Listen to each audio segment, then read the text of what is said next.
Hello அஸ்ஸலாமு அலைக்கும் friends, Shahana cooking சேனல்லேருந்து பேசுகிறேன். வீடியோக்குள்ளே போகிறதுக்கு முன்னால் ஷஹானா குக்கிங் சேனலை சப்ஸ்கிரைப் பண்ணிக்கோங்க. அப்படியே மறக்காமல் பெல் ஐக்கானையும் கிளிக் பண்ணிக்கோங்க. இன்றைக்கி வீடியோவில் பார்த்தீங்கன்னா ரொம்ப டேஸ்டியான ஹெல்த்தியான ஒரு டிஷ்ஷு தான் நம்ம செய்ய போகிறோம். இது பார்த்திங்கன்னா குடமிளகாவையும் இறாலையும் வச்சு ஒரு கிரேவி செய்ய போகிறோம். இது பார்க்குறதுக்கு எந்த அளவுக்கு இருக்கோ அந்த அளவுக்கு டேஸ்ட்டு சூப்பராக இருக்கும். இப்போ வாங்க இது எப்படி செய்யுதுன்னு பார்க்கலாம். இதுக்கு பார்த்தீங்கன்னா நான் 1/4 கிலோ அளவு பச்சை குடமிளகாய் எடுத்திருக்கேன். அதை நல்லா வாஷ் பண்ணிவிட்டு உள்ளே இருக்கிற அந்த விதையெல்லாம் நீட்டாக எடுத்துட்டு இந்த மாதிரி மீடியமாக கட் பண்ணி எடுத்து வச்சுக்கோங்க. இப்போது 150 கிராம் அளவுக்கு இறால் எடுத்திருக்கேன். அதையும் நல்லா க்ளீன் பண்ணி நல்லா வாஷ் பண்ணி எடுத்து வச்சுக்கோங்க. அடுத்ததாக ஸ்டவ் ஆன் பண்ணி ஒரு கடாயை எடுத்து வச்சுக்கோங்க. கடாயில் 2 டேபிள் ஸ்பூன் அளவுக்கு எண்ணெய் ஊற்றிக்கிறேன். எண்ணெய் சூடானதும் 1 ஸ்பூன் கடுகு போட்டுக்கோங்க. கடுகு பொரிஞ்சு வரட்டும். பெரிய வெங்காயம் பார்த்தீங்கன்னா பெரிய சைஸில் நான் 2 எடுத்து கட் பண்ணி வச்சுருக்கேன். பெரிய தக்காளி 1 தக்காளி அதையும் நல்லா வாஷ் பண்ணி கெட்டி பகுதியை எடுத்துகிட்டு அதையும் கட் பண்ணி எடுத்துக்கோங்க. ஒரு கொத்து கருவேப்பிலை. இப்போது இந்த கடுகு நல்லா பொரிஞ்சு வந்ததும் நம்ம கட் பண்ணி வச்சுருந்த 2 பெரிய சைஸ் வெங்காயத்தை நம்ம சேர்த்துக்கலாம். இப்போ இந்த வெங்காயத்தோட 1 ஸ்பூன் அளவுக்கு உப்பு சேர்த்துக்கிறேன். உப்பு சேர்த்து நம்ம வதக்கும்போது சீக்கிரம் நம்மளுக்கு வெங்காயம் வதங்கிடும். இப்போ பாருங்கள், வெங்காயம் வந்து ஒரு கண்ணாடி பதம் வந்தால் போதும். ரொம்ப நைஸாக தொக்கு பதத்துக்கெலாம் நம்ம வதக்க தேவையில்லை. இந்த டிஷ்ஷுக்கு இப்படி செய்யும்போது டேஸ்ட் நல்லாயிருக்கும். தக்காளி பார்த்திங்கன்னா 1 தக்காளி தான் நான் எடுத்துருந்தேன் பெரிய சைஸில். இப்போது அந்த தக்காளி சேர்த்து இந்த வெங்காயத்தோட நம்ம நல்லா வதக்கிக்கலாம்.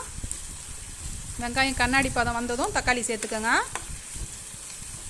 தக்காளியும் பார்த்திங்கன்னா ரொம்ப நைஸாக வதங்க தேவையில்லை. பாதி அளவு தக்காளி வதங்கினா கரெக்டாக இருக்கும். இப்போ பாருங்கள், தக்காளி வெங்காயமும் நல்லா வதங்கிருச்சு. கருவேப்பிலை, ஃப்ரெஷ்ஷான கருவேப்பிலை ஒரு கைப்பிடி எடுத்து நல்லா வாஷ் பண்ணிவிட்டு சேர்த்துக்கோங்க. இந்த அளவுக்கு வெங்காயம் தக்காளி நம்மளுக்கு வதங்கினா கரெக்டாக இருக்கும். இப்போ இதுக்கு அடுத்து தான் மசாலா சேர்த்துக்கலாம். மசாலா பார்த்திங்கன்னா இதுக்கு நான் கறி மசாலா தூள் தான் சேர்க்க போகிறேன். கறி மசாலா தூள் ஒரு 1.5 ஸ்பூனுக்கு நான் சேர்த்துக்கிறேன். ஒரு 1/2 ஸ்பூன் அளவுக்கு மஞ்சள் தூள் சேர்த்துக்கிறேன். கறி மசாலா தூள் எப்படி செய்யுதுன்னு நான் வீடியோ அப்லோட் பண்ணியிருக்கேன், அதையும் பாருங்கள்.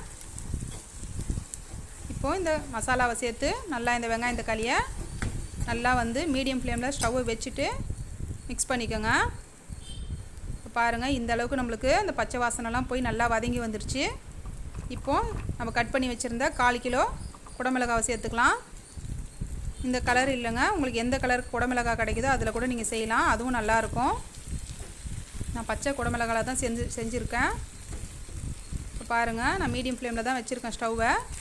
நல்லா இந்த மாதிரி ஒரு 50% நல்லா அந்த எண்ணெயிலே நம்ம வதக்கிக்கலாம். இப்போ பார்த்தீங்கன்னா இறால் பார்த்தீங்கன்னா 150 கிராம் எடுத்துடணும், அதையும் நம்ம சேர்த்துக்கலாம். இறாலை சேர்த்துட்டேன் நான். இந்த இறாலோட இந்த குடமிளகாவை சேர்த்து இந்த கிரேவி செய்யும்போது டேஸ்ட் வேறு லெவலில் இருக்கும் ஃப்ரெண்ட்ஸ். இதுக்கு நான் இஞ்சி பூண்டு எதுவுமே நான் சேர்க்கலை. ரொம்ப சிம்பிளாகவும் அதே சமயத்தில் ரொம்ப டேஸ்ட்டாகவும் நம்ம இது செய்யலாம். இது பார்த்திங்கன்னா ஒயிட் ரைஸுக்குன்னு மட்டும் இல்லை, நம்ம இட்லி, தோசை, சப்பாத்தி, ஆப்பம், இடியாப்பம் எல்லாத்துக்குமே நம்ம வச்சு சாப்பிட்லாம். டேஸ்ட் அந்த அளவுக்கு இருக்கும். பாருங்கள், நான் நல்லா இறாலை சேர்த்து வதக்கிட்டேன்.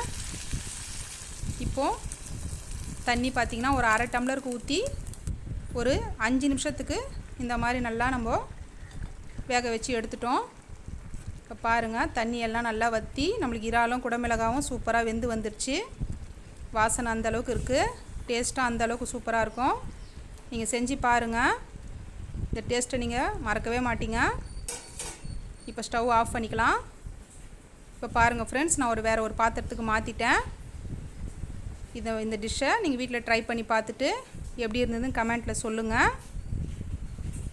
இந்த வீடியோ உங்களுக்கு பிடிச்சிருந்தா லைக் பண்ணுங்கள், ஷேர் பண்ணுங்கள், மறக்காமல் சப்ஸ்கிரைப் பண்ணுங்கள் ஃப்ரெண்ட்ஸ்.